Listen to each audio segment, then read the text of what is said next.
Let me start by saying that the word tribe is an English word that was imported into our vocabulary. And the use of the word tribe was very deliberate when the British were making a reference to African peoples.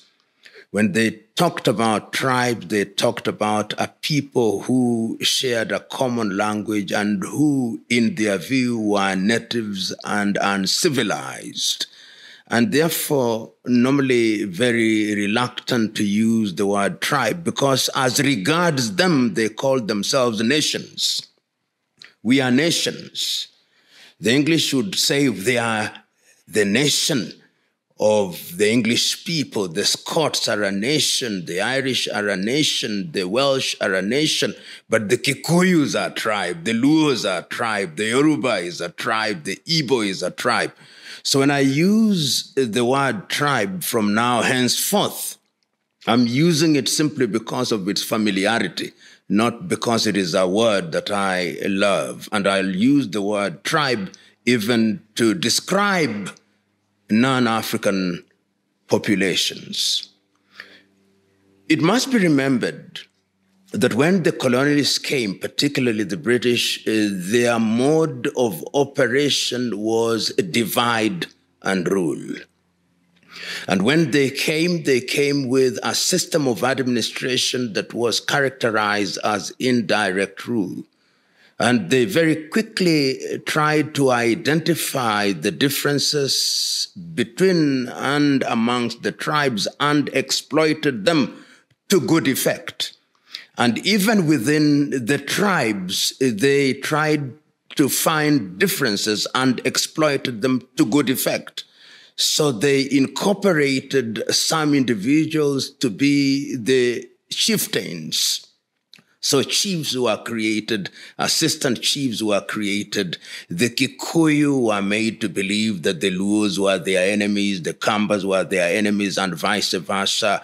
And in that way, they planted the seed of suspicion and discord. And when African countries and African peoples started the struggle to regain their independence, it's important to note that in many African countries, the emerging leaders from different African communities recognized that ethnic animosity was artificial and that the cultural and linguistic differences ought not to be a basis of conflict. And whether you are talking about Kenya or Uganda, you can see in the struggle for independence, people worked in solidarity without paying due regard to their tribal affiliation. The same was true in Nigeria. The same was true in Zambia. The same was true in Tanzania. The same was true in Uganda, and indeed across the continent.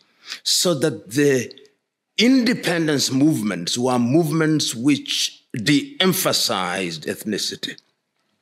But when we regained independence in a number of countries, opportunistic politicians started recoiling into their ethnic cocoons and started articulating issues and giving out state largesse on the basis of ethnic affiliation. This was very evident, for example, in Kenya, when on the eve of independence, the organization of the political parties was informed fundamentally by some clear ideology, African socialism, so it was. So the Kenya African National Union was one that was nationalistic, and they talked about the things that affected Kenya as a country. But the white man very quickly came in and told the other so-called small tribes that KANU is dominated by the Kikuyu and the Luos. Therefore, form another party that will take care of your interests. And this is how the Kenya Africa Democratic Union was put together to bring in tribes which were now manufactured, some of them Kalenjin, which put together several sub-tribes. And they also put in the Mijikenda, and they said, you are the Kenya Africa Democratic Union. Therefore, your enemies are KANU. you can see the stealth hand of the colonialist. They are now beginning to create a post-colonial environment that is going to be conflictual so that they continue to exploit and continue to ensure that the neo-colonial project is alive and well. Post-independence, you see that attempts are made to diffuse this. In Kenya, for example, when the KANU administration persuaded the KADU politicians to dissolve their party and to join KANU because of national solidarity. So that works very well between 1963 and 1964 and 1965. But once again, in 1966, you now begin to see in Kenya the emergence of what some historians will describe as ideological differences. But even if there is some element of a salutary gesture to ideology as being communist on the one hand and capitalist on the one hand, one begins to see ethnic characterization of that division. One begins to see politicians who are now inclining towards their ethnicity, politicians who are now making judgments based on ethnic superiority and dominance. And as a Kenyan writer and former politician once rightly say, and I agree with him, that these so-called tribal kingpins are individuals who are bankrupt of ideas. And Nyerere puts it much better. He says, any politician who uses religion and ethnicity as a basis of mobilization is one who is suffering from intellectual bankruptcy and ideological bankruptcy. They therefore weaponize their people by creating artificial enemies, and they ride on the crest of tribalism and use it as a basis of mobilization and as a basis of weaponization of the people to the detriment of the entire society. And in multi-ethnic societies, what they succeed in doing is to do exactly what the colonizer used to do: divide and rule. Because the tribal elites now recruit the hoi polloi, or the common man, into their agenda merely as cannon fodder. But essentially, they are using them for political gain. And that is the nature of ethnic politics wherever one travels across the continent of Africa. But it must be remembered that tribalism is not unique to Africa. Almost all European nations are founded on tribalism. And where there are multi-ethnicities in Europe, there'll always be a problem. And if you ever doubted that that was true, remember the Spanish Civil War, remember the breakup of Yugoslavia, remember the collapse of the Soviet Union. All these are things that are happening because of ethnicity. And if you go to Asia, remember the division between India and Pakistan, and ultimately the creation of Bangladesh. All these are on the basis of tribalism, which when they are making reference to Europe, they call them nations. If you look at the so-called United Kingdom, there are tribal wars between the English and the Scots, between the English and the Irish. If you go to Central Europe, Armenians and Azerbaijanis, one can even dare say that the war between Russia and Ukraine is a tribal war. That is the reality. So never ever imagine, for example, that tribalism is unique to the continent of Africa. It would appear, a human problem. There is a way, and that way was given to us by no other than Mwalimu Julius Kambarage Nyerere of Tanzania. During our lifetime, Nyerere became the president of a country called Tanganyika, which has over 136 different ethnicities. That country entered into a political union with another country called Zanzibar to create a country called Tanzania. If you go to Tanzania, the mode of mobilization is ideological. We are Tanzanians. It started with Ujamaa, with the Arusha Declaration in 1967, with Kiswahili language as the unifier. Tanzania is one of the few countries in the continent of Africa where somebody from one ethnic group can contest for a political seat in another area populated by another ethnic group, and he or she will be elected on the basis of their belongingness to Chama cha Mapinduzi or Chadema. Nyerere demonstrated it, and he said that what we must do is to celebrate our diversity. If you are Chaga, or Amhaya, or Sukuma, or Luo, or Mnyakyusa, celebrate your Mnyakyusa-ness, or Sukuma-ness, or Chaga-ness, but that should not stand in the way of your Tanzania-ness. Another person who tried to do it was Samora Moises Machel of Mozambique. And Samora said, for the new African nation to thrive and survive, the tribe must die. And what did it mean? That the tribe must die, that the tribalism as a basis of political mobilization must be thrown to the museums of history to reside alongside old implements like stone cutting instruments. That happened, so it can be done.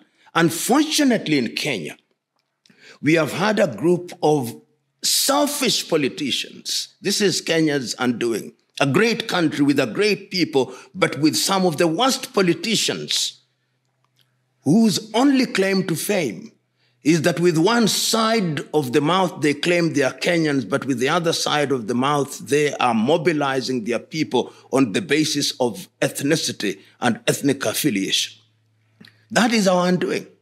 And until the day that we change what sometimes I call either a character transplant of these selfish, ethnic-inclined politicians or a total mental revolution, ethnicity will always be the modus operandi in Kenya.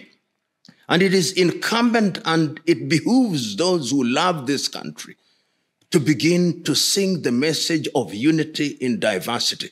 You see people calling people from their tribe, not for cultural purposes, and even if they do so for cultural purposes, that is merely a veneer.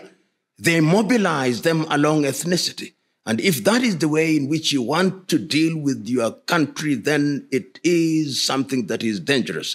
So our problem in Kenya are politicians who are bankrupt of ideas, politicians who weaponize their people on the basis of ethnicity, politicians who then get into public office on the basis of ethnic affiliation, and therefore they engage in ethnic discrimination, and therefore they create an environment where people cease to be patriotic to the Kenyan nation, but they become patriots of their own tribes.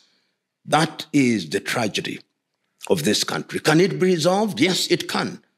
It will take time, but there are people within this country who are beginning to recognize that that is the wrong route and that there is another route worthy of being taken. You know, when I hear people saying that intermarriage will solve tribalism, I laugh at it. That is a very simplistic way of dealing with a very key issue.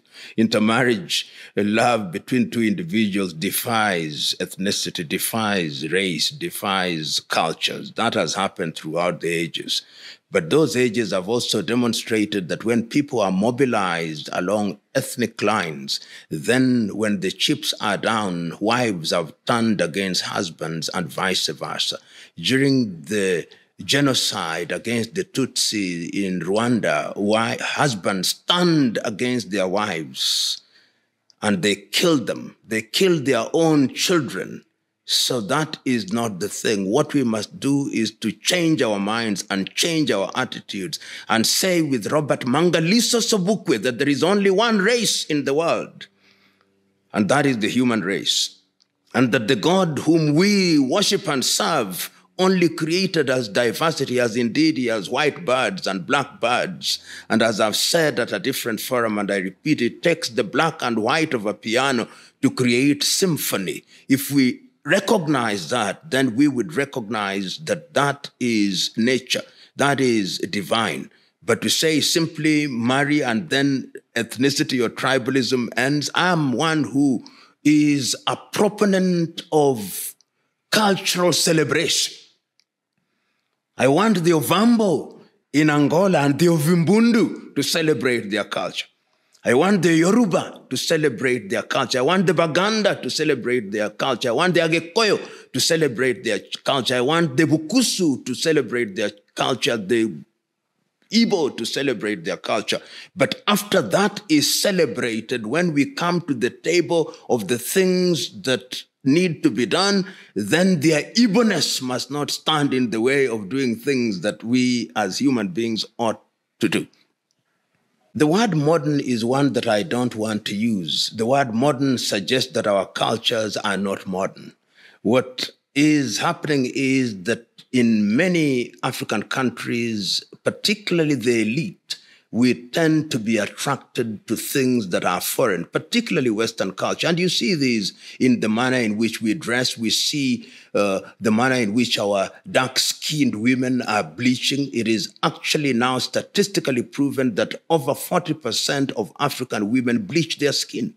You see the manner in which our African women wear long artificial nails in order to look like Caucasians. You see the manner in which our African women wear eyelashes and eyebrows, which are thin to look like Caucasian. You see the manner in which our African women are wearing wigs, which are from Indian women and Caucasian women, or artificial and made after Caucasian and Asian women, so that we are abandoning our Negroid, God-given things. When we do that, it is because we have low self-esteem. As Carter G. Woodson once said in his book, Miseducation of the Negro, we have been so thoroughly miseducated that we must re-educate ourselves. We must conquer ourselves. In Kiswahili, they say, jishinde ushinde, conquer yourself that you may have self-esteem.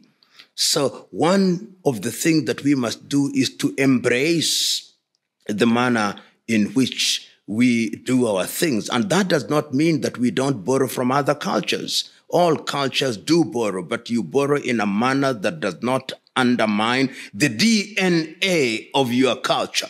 In Africa, we succumb so very easily. You know, when I drive across many African countries, even when I look at the mannequins that they use to hang clothes, the mannequins are white. The dolls are white, or brown, or pink. We are not modern, or we are not moving towards modernity. We are running away from ourselves. We must come back to ourselves. And when you come back to yourself, you'll be respected. Have you ever wondered why little European countries, when they go to another country, if they are the Swedes, they have a Swedish school. They have a Danish school. They have an American cultural center, an Italian cultural center, a French cultural center, a Russian cultural center, a Confucius center. Because he or she who abandons his or her culture becomes slave of another culture.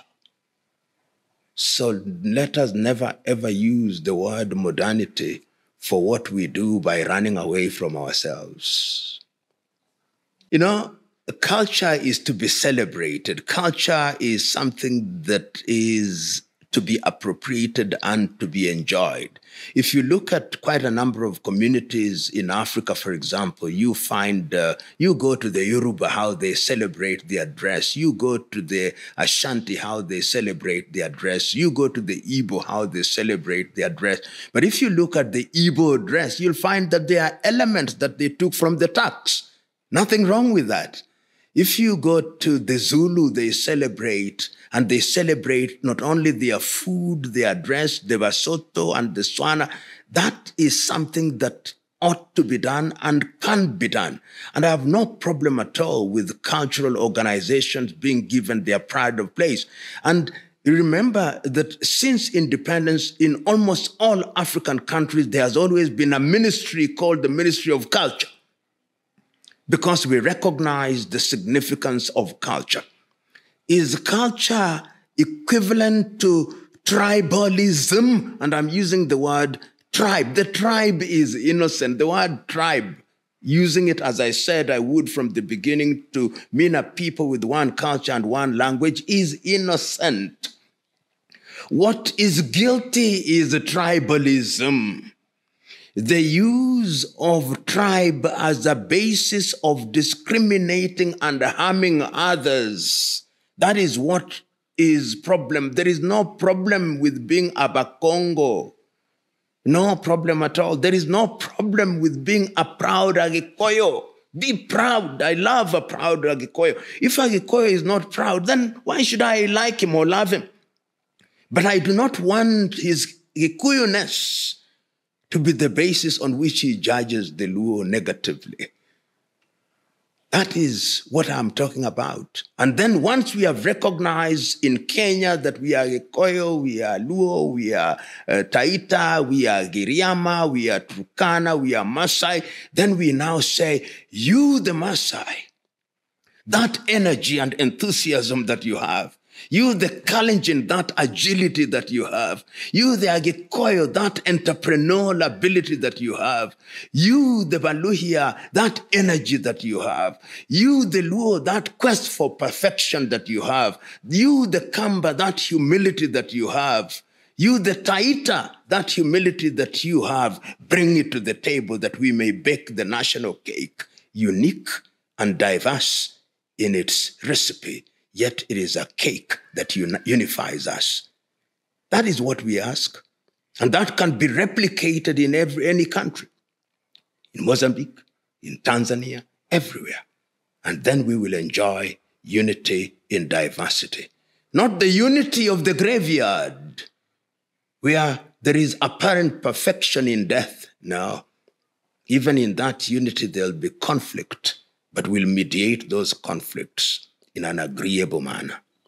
I grew up in Nairobi, in Kenya, in the eastern part of Nairobi, and it mattered not. We ate in Karaoke's home as we did in Mutiso's, as we did in Onyango's, and we still retained those relationships. So it is our duty to tell those stories, and our media must also be used positively. How do we use our radio? How do we use our television? How do we use our newspapers? I've seen in Kenya, for example, when a thief is involved in a thieving activity in Korogosho, then they report in the headline, Kikuyus attack Luos. Which Kikuyus?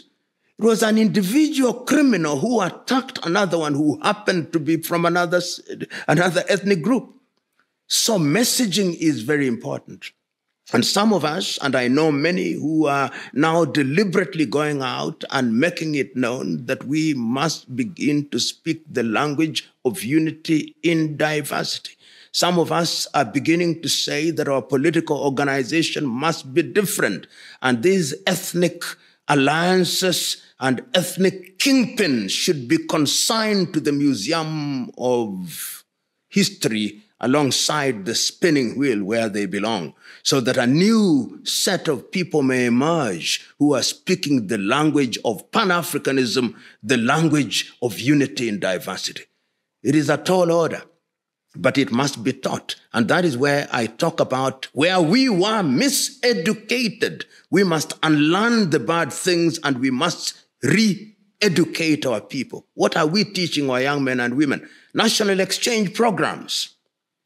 We should have national exchange programs where people from different parts of the country visit others and they begin to understand others so that they are able to appreciate that we are all of one race, of one country, different.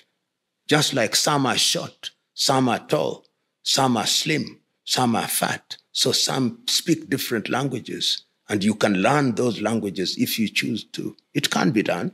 Is it going to be easy? No. If it is easy, it's not worth doing. That is the lesson of history. Whenever I've visited Kigali, and I visit Kigali quite often, one of the things that I do is to visit the Genocide Museum. And when you visit that museum, the lesson that you learn is that discriminating against others because of their ethnic affiliation or because of their difference is a deadly thing. It only leads to death and destruction and only leads to intergenerational hate. But there is something to learn from Rwanda. That lesson, that discrimination on the basis of ethnicity only leads to death and hate and destruction, which benefits none. But yet the Rwandese, within a generation, have demonstrated that we can heal those wounds, giving meaning to the words of Desmond PLO Tutu of South Africa, that there is no future without forgiveness. So the lesson there, that even when you burn down like the ash, to the ashes like the phoenix, you can rise again. There is a saying in Kiswahili that when your neighbor's head is being shaved, put water on your own. And the lesson that African countries, particularly in countries where politicians want to mobilize people on ethnic grounds, had better be warned that the logical consequence of ethnic mobilization is death. And it is only selfish people who want to burn their country and countries that they may rule over the ashes. It is our duty to stop them. It is our duty to speak about and against them. You remember those words of Martin Niemöller during the Nazi period. When they came for the Jews, I did nothing because I was not a Jew. When they came for the communists, I did nothing because I was not a communist. When they came for the socialists, I did nothing because I was not socialist. When they came for me, there was nobody to say anything. What we must always remember and learn from the words of Martin Niemöller, whenever you see injustice anywhere, speak about it and against it. And tribalism and tribal mobilization is a danger, is a cancer, is a virus, which if allowed to mutate, can only destroy. It must be fought, and fought vigorously. The Englishman who colonized our country, the French who colonized parts of Africa, the Portuguese, the Italians, the Germans, the Belgians, the Dutch, when they had met in Berlin in 1884 and 1885, they came here on what they described as a civilizing mission. They therefore characterized our nations as tribes, a people with an unintelligible language whose cultures are primitive and ought to be civilized. That is what the word tribe meant. We have retained the word tribe in our lexicon and in our vocabulary. And because words can acquire new meaning, I'm now using the word tribe to mean the nations that comprise our mega nation called Kenya, or the state called Kenya. Within the state of Kenya, there are many nations, over 50 of them, who have made the deliberate choice to live in harmony within Kenya. If we do so, and we want to do so, what we must do is to celebrate our cultures, celebrate our diversity, but on the things that touch our nation. And what do we want as a people, all of us who are Kenyans? We want peace. We want prosperity economically and otherwise. We want a nation where men and women are judged on the basis of the content of their character and their ability, not their ethnicity. We want good education. We want agriculture. We want good things for ourselves. And when we engage in politics, we want the politics and the political processes to midwife that process. And the midwifing of that process has nothing to do with tribe. It has everything to do with ability. It has everything to do with our humanness. If you today were to take a child born of Taita parents and take him or her to Turkana, he will be culturalized as a Turkana. That tells you that indeed tribalism, which is used by bankrupt politicians, is a dangerous thing. But tribe and nationhood is to be celebrated. Diversity, unity in diversity. The people called Kenya are an amazing people. When I travel across the continent of Africa, you'll be amazed.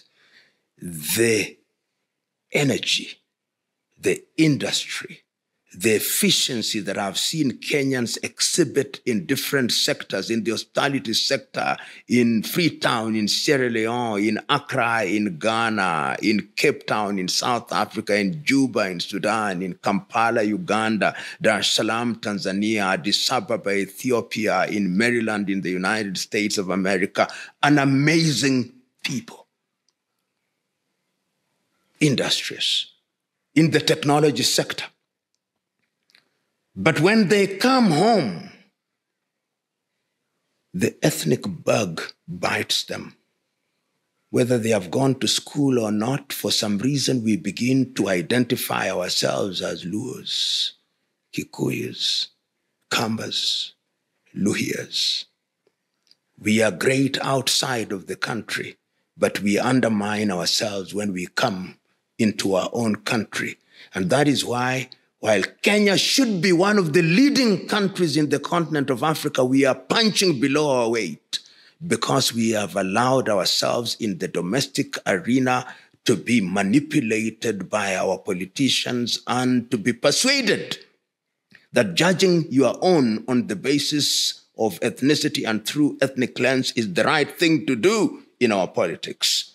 We must exercise the ghost of ethnicity, and we must exercise the ghost of the dual personality and the schizophrenia that we exhibit, good outside, ethnically compromised inside.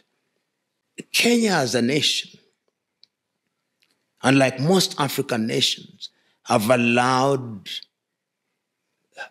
to be marketed by others. And specifically speaking about Kenya, Kenya has allowed itself to be marketed as this exotic, romantic tourist destination.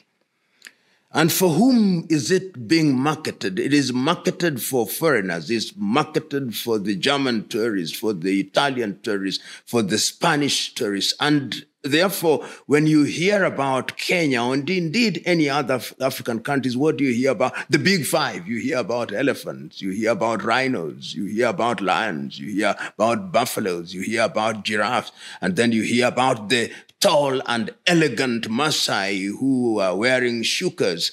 That is the jaundiced understanding that has been created by Eurocentric anthropologists and marketers who paint the wrong picture about what Africa is. That is, and what Kenya is, and that is not even 0.001% of what Kenya is. In order to understand Kenya and any other country, you've got to come and live amongst our people who are diverse and who have a rich culture, and you'll be able to understand and appreciate the old English saying that you must eat the pudding in order to understand and appreciate what it is. And that is why we keep on saying, if you don't write your story, it will be written by others and told by others in the manner that they desire. As long as the lions don't have their historians, it is the exploits of the hunter that will be talked about, not the bravery of the lion.